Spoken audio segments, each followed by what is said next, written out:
This is the Morning Drive Podcast from Double T 97.3, presented by Cantex Roofing and Construction. I'm Mike Hebert, owner of Cantex Roofing and Construction. Every day is game day, and we'll get it right when it comes to your roofing, construction, windows, and mirrors. Call Cantex Roofing and Construction today. Together, we are one serving you. Marquise says this, Jamie, off the Yates Flooring Center chat line. I felt so refreshed from Saturday that I overslept this morning. Oh, nice. Nice. Well, get a little extra REM sleep there, Marquise. It's a good feeling. Yeah. High school fan zone tonight, as Jeff mentioned. Unhappy coaches tonight as Coronado lost to Wiley 41-12, moved their record to 1-2 on the season. Amarillo's West Plains beat Estacado 38-7.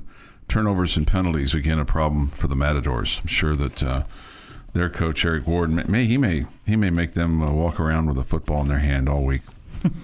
Hey, this is a football. Take care of it like a baby. Boy, West Plains in a short time has really put together. Yes, they have. A good program. They certainly have. Good news for Monterey. They beat Franklin on Friday night, 36-14. Thumped them over at Lowry Field. And then also, how about Lubbock High School? They're 2-1 in the season after beating Snyder 27-26. Very nice. Friendship with no problems with Legacy at Wichita Falls, 70-7, moved their record to 2-1 on the season. Yeah, no kidding. That's one of the ones you get to tell a lot of stories during the ball game. Those are the kind of games I like. Tascosa upended by Lubbock Cooper, 27-7. Pirates are 3-0, and big matchup this Friday night between Friendship and Cooper. It'll be at the Pirates' place, and we'll have the games on 100.7 The Score, the Cooper broadcast, and the Friendship broadcast here on Double T 97.3. And Idalou, Jamie, another one of our schools that we carry, is 3-0 on the season after beating Leveland 33-16 on Friday night. Okay, so that gets you a little bit up to date on that. And again, High School Fan Zone tonight, tomorrow night, and Wednesday night. And Randy Rosetta will have that for us on 100.7 The Score. Man, a little problem in the broadcast booth on Saturday for North Texas. Their play-by-play guy, Dave Barnett, had a medical issue and was unable to do the ball game. And I don't know what exactly happened to him, but they had to make a call to the bullpen and bring in one of our guys. Mark Finkner did color for the North Texas Mean Green. So they were down an engineer and the play-by-play guy. Goodness. Yeah. Way to go, Fink. Yeah. Well, maybe I might be wrong on the. Somebody says Burkhart kicked 4 extra points, so I'll correct myself that I was wrong on that. I guess I missed that. So my apologies on that. So thank you for fixing me on that on the Yates Flooring Center chat line. Quite honestly, I just see if it goes through the thing, it's an extra point, right? Yeah, but I was thinking. I don't know who's kicking it. Right. I mean, it happens. Not really paying attention. A lot of times it happens so fast, and usually, unfortunately, you only pay attention if somebody misses one. Yeah, there you go. Unfortunately, that's what happens there. Is that if they miss it, then you know. Who was that guy? Get him out of there. All right, what'd you think of some of the other Big 12 games? We'll go back to Friday. K-State having little to no problems with Arizona, 31-7. Yeah, Arizona just has not been impressive in their first couple of games, so wasn't completely shocked by it. Mm-hmm. And, I guess good for K-State because they kind of sent a message there. I feel like they did. K-State going into that game was ranked 14th. Kansas losing at home to UNLV, and I say at home. They played at Mercy Park there in Kansas City on the. I think it's on the Missouri side. I think that's where the soccer stadium is. Anyway, it doesn't matter. You lose to a team that you paid to come play you. That's never good. You guys didn't play there a year ago? That wasn't a home and home? I thought that was a home and home. Maybe it was a home. Yeah, I think you're right. I think you're right. But still, that was a home and a home. Still, though, you didn't expect to lose that game. No, I would guess not. Your quarterback continues to play pretty poorly. Poorly, no doubt. Yeah. No doubt. The offense is certainly struggling. Utah with no problems with the Utah State, although 38-21, you win by 17. I guess you win by 17. It's good. Yeah, they didn't have their quarterback in that game again. Oklahoma State, no problems with Tulsa. Cincinnati wins over Miami of Ohio. How about West Virginia? That's 2 weeks in a row. They're kind of hard luck. They lose to Pitt, 38-34. Yeah, just a game you felt like they had a chance to win and couldn't get it done at the end. And then Baylor with no problems with Air Force. I wouldn't necessarily expect there to be many problems there. Although that was a 6-3 game at halftime. Oh, is that right? Okay, I didn't see that. 6-3 Baylor at halftime. Colorado goes in and does that a statement for the Buffs against Colorado State to win there 28-9? I don't think it is. I mean, I don't know what Colorado State is, but I'm sure Colorado was, amped up to play Colorado State just like Colorado State was to play them. Mm-hmm. So that was good to see. But again, I mean, beating Colorado State is not like you beat a Power 4 school. Got to be a lot of head scratching in Fort Worth because TCU just coughed it up in the second half as UCF comes back and outscores them 28-13 in the second half and comes from behind and wins 35-34. Yeah, and UCF, though, at the same time, UCF had 2 drives that stalled inside the 15, and they ended up with 0 total points out of that. So you felt like UCF was, it wasn't as if they were lucky to be hanging around or whatever. Mm-hmm. UCF probably felt like they should have been closer. And so I don't know that it was as much TCU giving it away to UCF. It feels like UCF was the better team the whole night. They just didn't finish drives. I know, but when you're up 31-13. Yeah, no, I get your point. That's fair. That's fair. You're up 31-13. You get outscored 15-3 in the fourth. Yeah. Yeah. I get it. So I mean, I'm sure that if you're sitting there watching that game, you're thinking, oh, this is comfortable, and then it became uncomfortable. And then it became something you're probably mad about. Yeah, like I said, I just felt like UCF they looked like the better team to me. So does that mean that you think UCF is a better team than what maybe you thought going into the season? Yeah, I mean, for the first couple of weeks, I thought they'd been the most impressive team in the Big 12 Conference, to be quite honest with you. Now, Kansas State and Oklahoma State would have something to say about that because I think both of those two have looked really good. But I think UCF is right there with them. I mean, if we were doing Big 12 power rankings today, I mean, I got them in the top 3. Houston beat Rice 33-7, and then BYU, no problems with Wyoming, 34-14. Big 12 play begins for the Red Raiders on Saturday. They'll take on Arizona State. Optimum Game Day live coverage begins at 7 a.m. Saturday. Your daily dose of sports and fun. This is the Morning Drive Podcast from Double T 97.3, presented by Cantex Roofing and Construction. Today is Monday, September the 16th. Time for this day in sports history. Here is Jeff McGuire. Going to start in 1930. Phillies are trailing 10-5. They score 5 in the 9th to tie it. Then the Pirates would score 4 in the top of the 10th. So the Phillies said, well, here, hold my beer. We'll score 5 in the bottom of the 10th and win 15-14. 1953, the American League approved St. Louis Browns' move to become the Baltimore Orioles. 1960, Milwaukee Braves future Hall of Fame pitcher Warren Spahn no-hits the Philadelphia Phillies 4-0 at County Stadium. 1973, running back for the Buffalo Bills, O.J. Simpson rushes for a then NFL record 250 yards in a Bills 31-13 win at New England. Mercy. The juice was loose. It was. 1993, Minnesota Twins Dave Winfield is the 19th player in MLB history to get 3,000 hits. Let's go, Big Dave. 3 years later, Minnesota Twin Paul Malter becomes the 21st player to get 3,000 hits. And in 2017, Nick Shivenick threw for 6 touchdowns. Dylan Cantrell had the go-ahead score on a 3-yard run in the final 2 minutes. And Texas Tech beat Arizona State 52-45. It is National Choose Your Chocolate Day and Cinnamon Raisin Bread Day.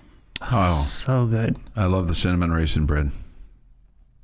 Happy birthday, Nick Jonas, 32, Flo Rida, 45, Tim Raines, 65, Oral Hershiser, 66, Robin Yunt, 69, and Matt Harrison is 39. And on this day, 1620, Mayflower sails for Plymouth, England. From Plymouth, England, bound for the Americas with 102 passengers on board. The ship was headed for Virginia, where the colonists, half of them religious dissenters and half of them entrepreneurs, had been authorized to settle by the British Crown. Awfully nice of them. And that was This Day in Sports History. All right, This Day in Sports History, 647. Jeff made quick work of that. I saw this headline, and it was just like, it just kind of cracked me up because they called it a medium emergency, okay? A medium emergency.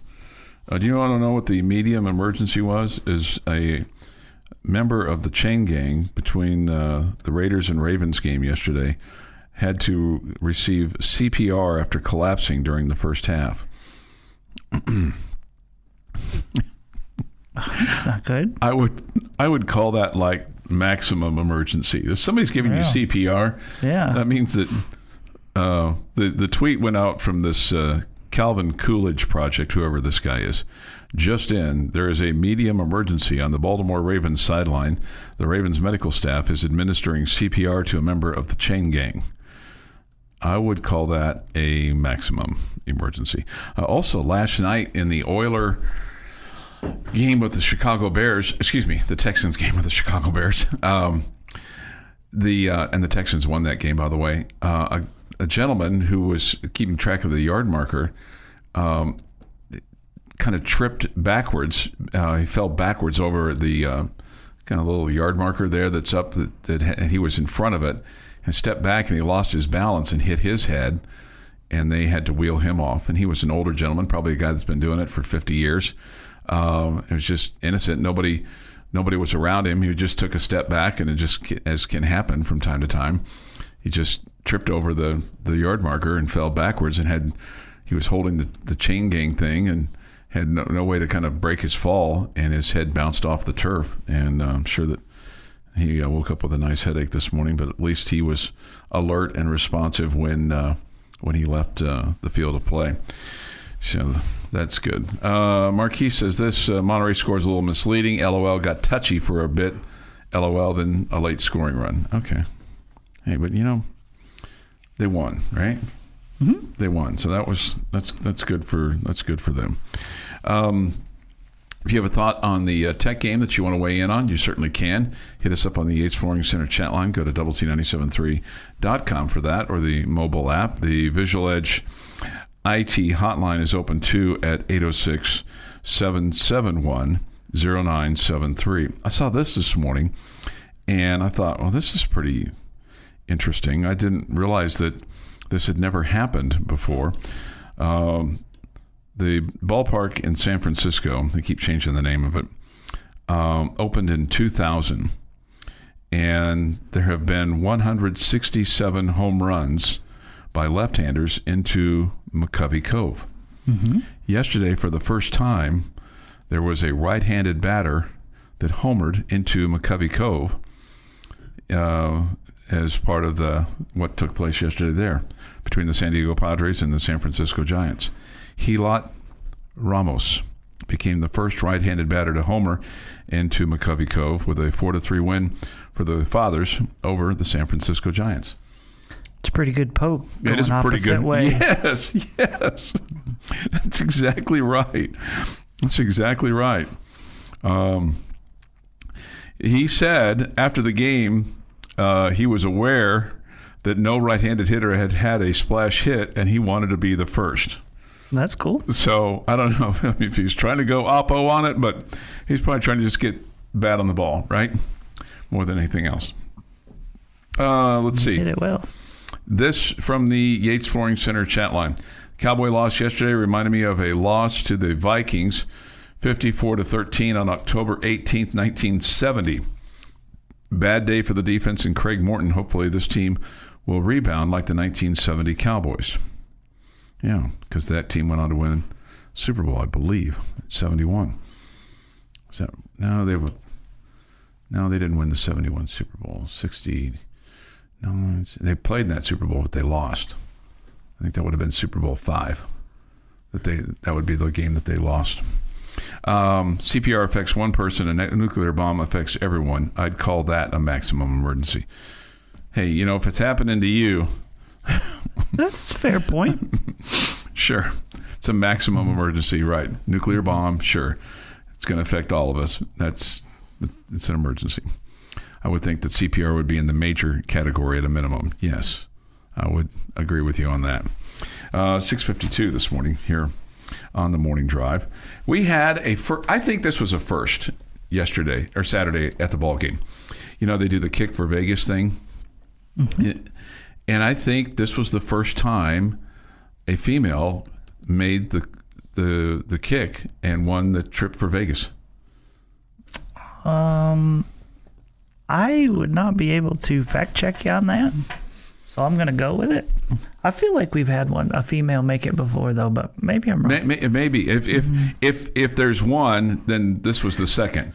Okay, which is still pretty impressive. Whether it's a guy or a girl. Absolutely, and a guy did definitely not as easy as it looks. No, a guy did it in week 1, a girl did it in week 2, and then shortly after that, the North Texas guy missed.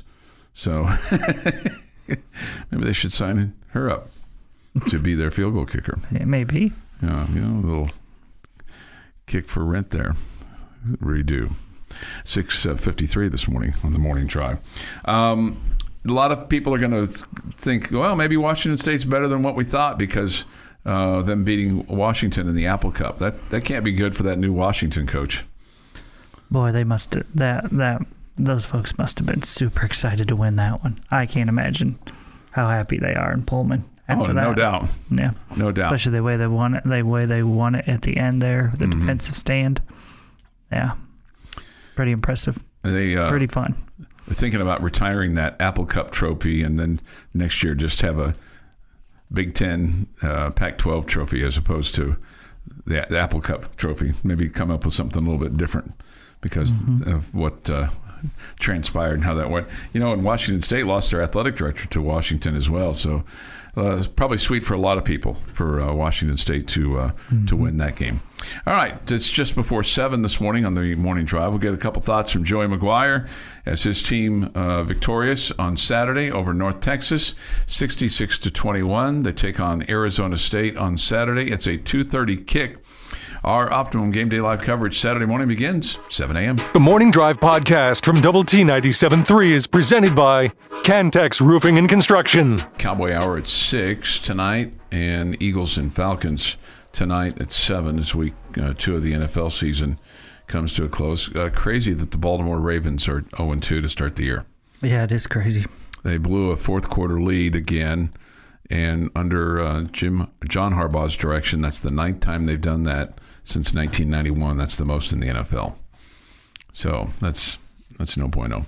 Cowboys, of course, lose yesterday, 44-19. Alvin Kamara with the he's still running for touchdowns. He was really good. And Saints were really good yesterday. I mean, they just put it on the Cowboys. We'll get to some of that here in a little bit. With the Cowboys. All right, back to the Red Raiders. They win 66-21 Saturday over North Texas.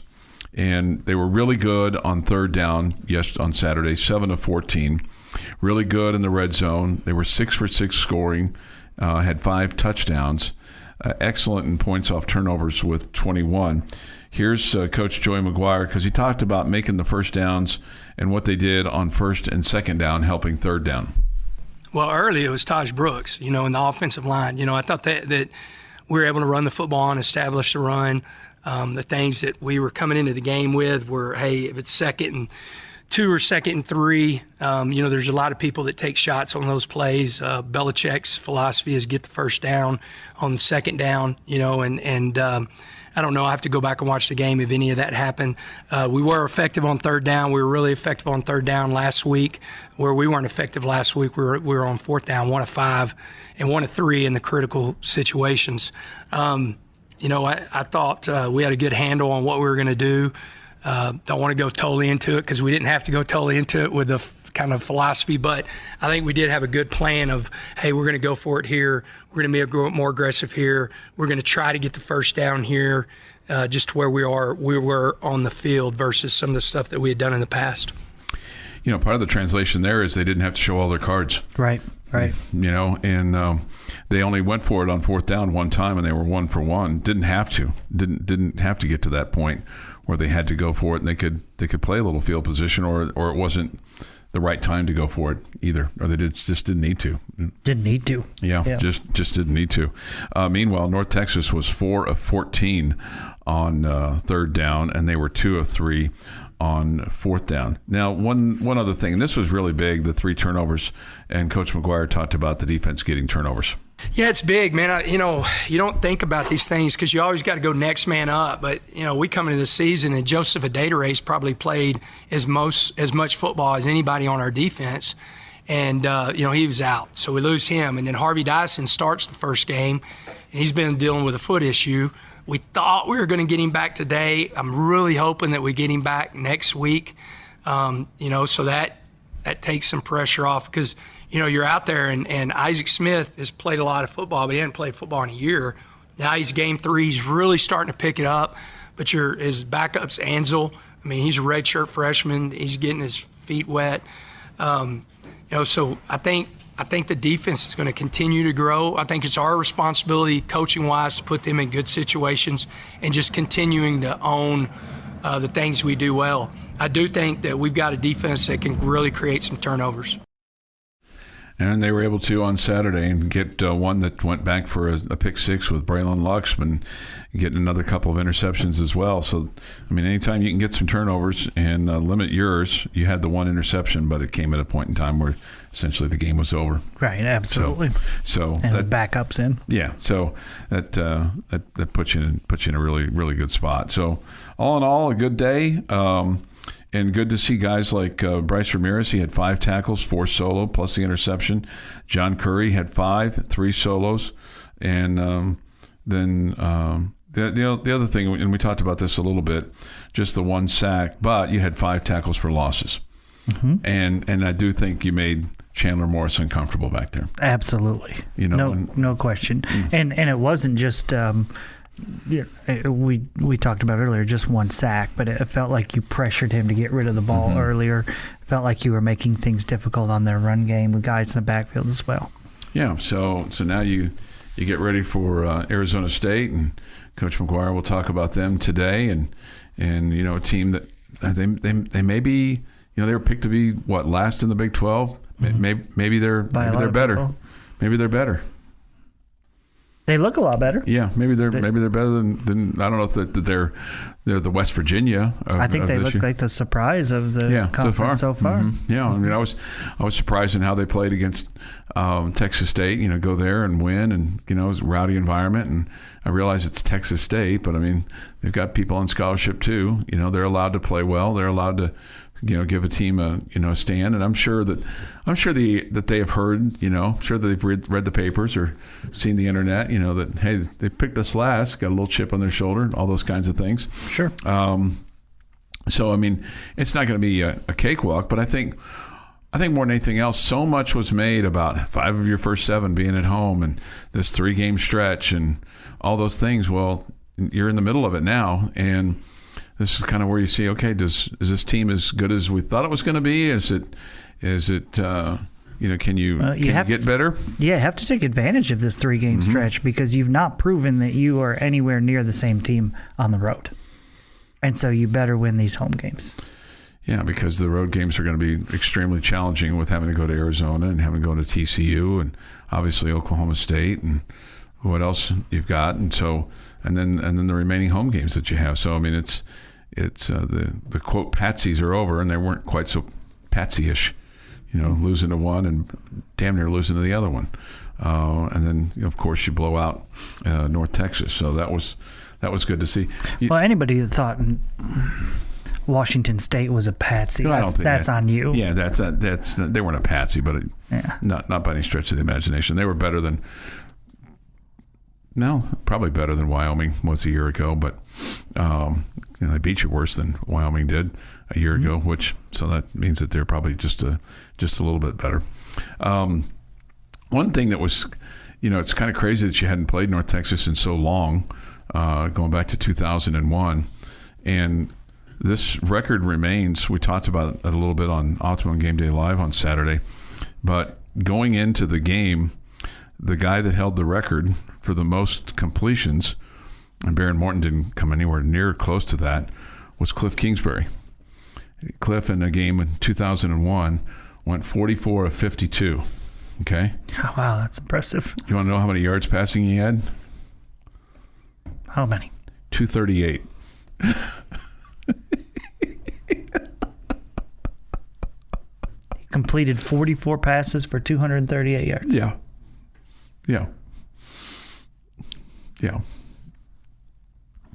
It's crazy.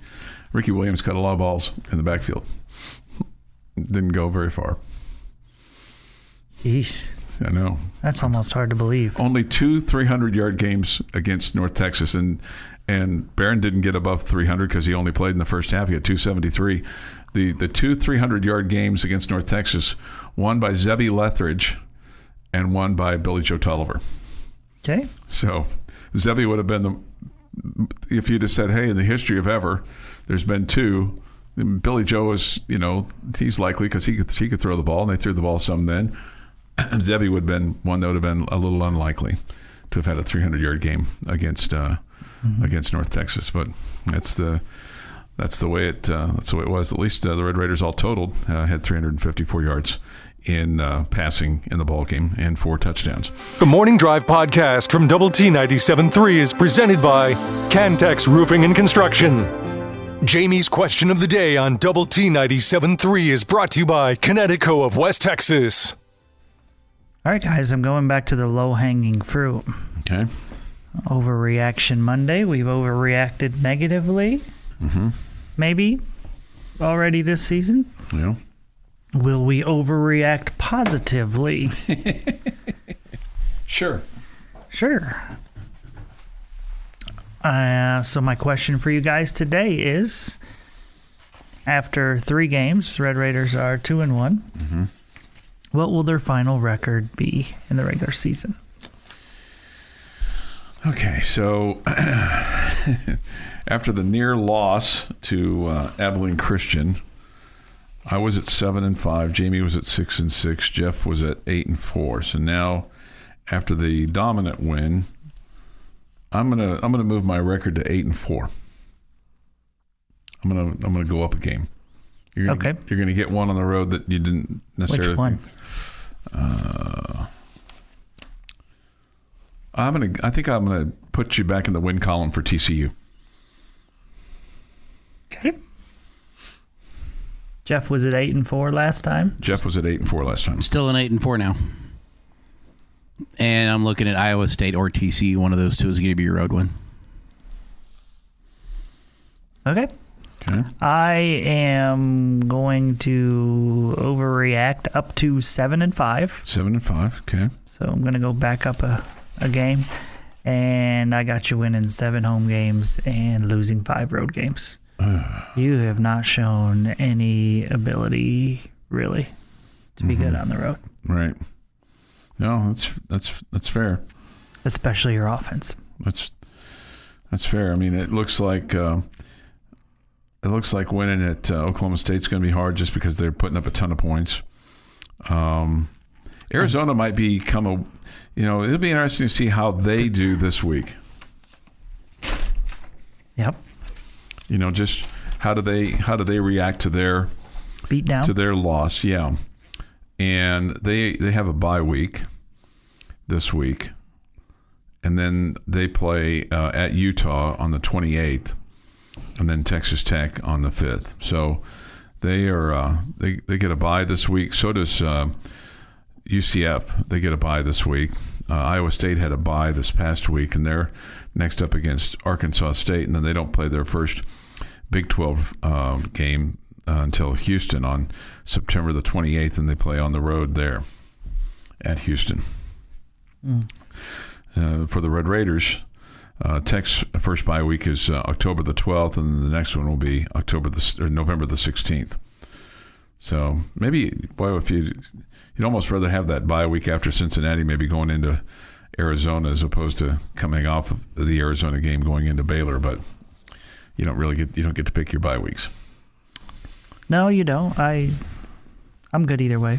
Okay. I'm good either way. I definitely feel like Arizona is not the team that we thought they were going to be. I don't know if the Red Raiders are also the team we thought they were going to be. And so that game still has me nervous because it's on the road. But I do think I don't look at it as an unwinnable game by any stretch of the imagination. It's just, you just want to see this team play like they did on Saturday away from home. And it doesn't have to be a blowout. I'm not expecting that. But, just have your offense show up and move the ball up and down the field and your quarterback look good and all those things. Yeah, just played with a sense of urgency, played with, I think the word I used early on, and I'll continue to say that crisp. I thought they looked crisp, especially in the first half. Both offensively and defensively. We have somebody here that says still 3-9. Okay. Viva73 says, I started the season at 6-6, and I'll stay with 6-6 for the season. Okay. 3-9 would be a disaster. That means you're winning one more game. I have a hard time seeing that. Yeah, just one more. Yeah. I have a real hard time seeing that. We get this from the Yates Flooring Center chat line from Bullfighter. Timeline of my predictions for North Texas. Yeah, I said on June the 11th, Tech will win by less than 10 against North Texas. Chuck said that at 7:35 on June 11th. Yeah, no, I know I stood by that. And I said that 30-20. Glad I was wrong. Real glad I was wrong. So I'm glad you were wrong too. This from Red Raider Charlie. He says, good morning. Thank you, Red Raider Charlie. Happy for our Red Raiders with the big second quarter Saturday and their win over North Texas. I have two questions for you guys for our game this week versus Arizona State. Have the Red Raiders recorded a sack of the quarterback this year? They did. They had one this past weekend. Are you concerned about the offensive line, Jamie? I thought they were better this week. Yeah, I guess so. I don't think it's a strength. Yeah. By any stretch. I think if you were picking out weaknesses on this team, it would still probably be that unit. Yeah. Didn't you have a sack in week 1 too? Am I wrong on that? I think you might be. I'll go back and look, okay. But I think you might be right. He also says it seems every time Brooks gets the handoff, the opponent's defensive line is in our backfield. Yeah, Taj makes a lot of things. A lot of penetration there. Makes a lot of things get covered up because it felt like they were all over Taj when he was taking the ball, and yet he was still picking up positive yardage. He also says it will go 7-5 with Tech winning every home game. He says also, in agreeing with Jamie, but losing every road game. Thanks. I will listen. Okay, well, thank you for listening. Yeah. So, kind of is what it is there, with the offensive line. And it's, unfortunately, you not at 100%. Not at 100%. You keep losing guys, but now you know that. And so you've got the guys in there that are there for the moment. So you have to hope that you can keep them healthy. I did not have a sack in the Abilene Christian game. Okay. So that was your first one. Man, it's crazy, isn't it? That's just absolutely crazy. All right, 7:40 this morning on the Morning Drive. Boom, boom, boom is next. This is the Morning Drive Podcast from Double T 97.3, presented by Cantex Roofing and Construction. Drive, hour 3 of 3. And then coming up at 9 o'clock this morning, you'll hear the end of the bench on 100.7 The Score. Our friends Jeff Haxton and David Collier will take over the microphones. You can weigh in with them, your thoughts from the weekend. Bottom line at high noon today. And then this afternoon, Tech Talk with Clint Scott and Dr. Mike Gustafson before the Cowboy Hour at 6 o'clock. Good morning with Jamie Lent and Jeff McGuire. I'm Chuck Heinz. We come to you this morning from the First United Bank studio and look forward to hearing from you on the Yates Flooring Center chat line. Go to the Double T 97.3 mobile app for that. Visual Edge IT hotline is open as well. Well, for the Cowboys, man, they just couldn't stop New Orleans. They couldn't stop them, Jamie. Couldn't really even get them to third down very often. First and second down, they just dominated. You know, it starts off, they just go right down the field. Alvin Kamara gets a 5-yard run with, 10:50 to go in the first. And then the Cowboys, this is what frustrates me so much with them. And their first 2 drives, this was the case. Drive stalls, and they had to settle for a field goal. I mean, Brandon Aubrey makes a 52-yarder, and then, boom, they come right back. And Derek Carr throws a beautiful, this was a bomb, to Rashid Shaheed. And before you know it, it's 14-3. And then you come right back, drive stalls again, 38-yard field goal, and it's 14-6. And then they come back, and they get a little screen pass, maybe thrown 3 or 4 yards, and Kamara goes 57-yarders, just goes, kind of looked like he shot-putted the ball. And before you know it, it's 21-6. So get this. At the 9:25 mark of the second quarter, New Orleans had run 12 plays, 3 touchdowns, 220 yards. Wow. The Cowboys had run 25 plays, no touchdowns, 91 yards. Hard to win when you're doing that. And then they allowed 35, which I would have thought in the history of the Cowboys that this would have been more than this. I would have thought that they would have allowed more than 35 points in a half, but it tied for the most that they've allowed in a half in team history.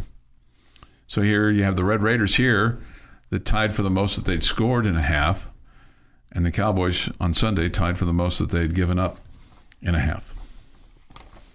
So now it's like, okay, what do you got? I mean, everybody was really high on what the defense was doing, right? Understandably so. They looked really good in the first week. Yeah, right. And then yesterday it was like, boom, defense was dreck.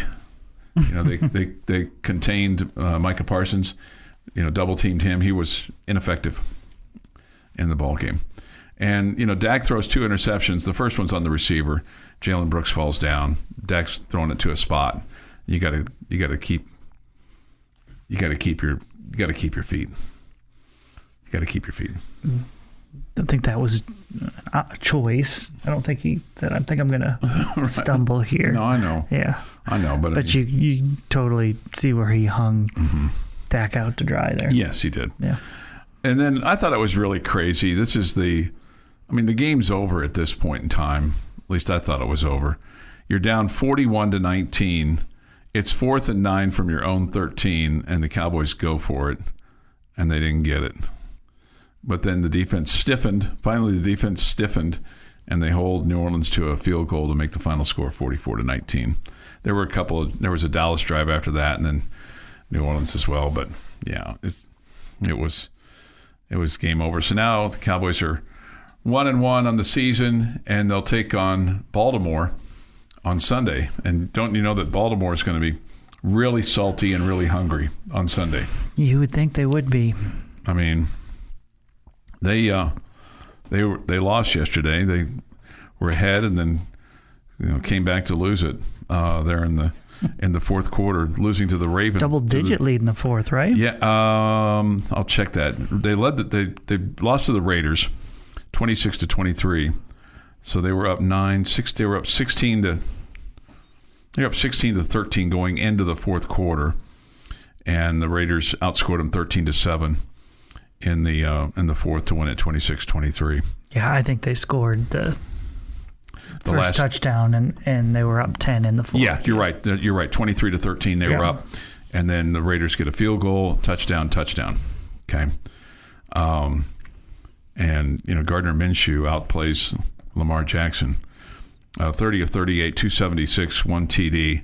Did have one interception. Jackson was 21 of 34, 247, had a touchdown and an interception. Derrick Henry ran the ball 18 times for 84 yards and had a touchdown. They probably like to, I don't know if 18's enough for him. Yeah, it's just a matter of him. He's not as young as he once was. No, he's not. It's just when trying to make sure you have him for the long haul. It's just in their first game against the Chiefs, I thought they didn't run him enough. I thought Jackson ran too much. So Jackson only ran 5 times for 45 yards because and I know that's what he does, but you want to keep him healthy too. At any rate, that's the case for the Cowboys and having to face a team that's 0-2. They were going to be tough enough as it was, but at least it'll be in Dallas. The problem is, yesterday with that loss that broke a 16-game regular season win streak for the Cowboys at home. Mm-hmm. They had lost, obviously, in their last game of the season that they played last year in the playoffs to San Francisco. So, at any rate, let's see. This from the Yates Flooring Center chat line. Have you all talked about how good Will Hammond looked? Good future if he stays here. Yeah, if he stays here. Why do we always have to say that, if he stays here? Well, because the transfer portal. Well, I know that. Everybody leaves. Not everybody. It's the cool thing to do. Not everybody. Not everybody leaves. No, but a lot do. Guys leave. This from a Saints fan. That game was an absolute masterpiece. Go Saints. Yeah, you're right. You're exactly right. I was at the Cowboys game yesterday. Besides defense being non-existent, Dak most overrated, overpaid quarterback in history. Well, I think we've been saying that for quite some time. Man, I don't know. He wasn't terrible yesterday. He wasn't the reason you lost. It was your defense. But yeah, he just couldn't get off the field at all. This has been the Morning Drive Podcast, presented by Cantex Roofing and Construction. Check out our library of Double T 97.3 podcasts at doublet97.3.com.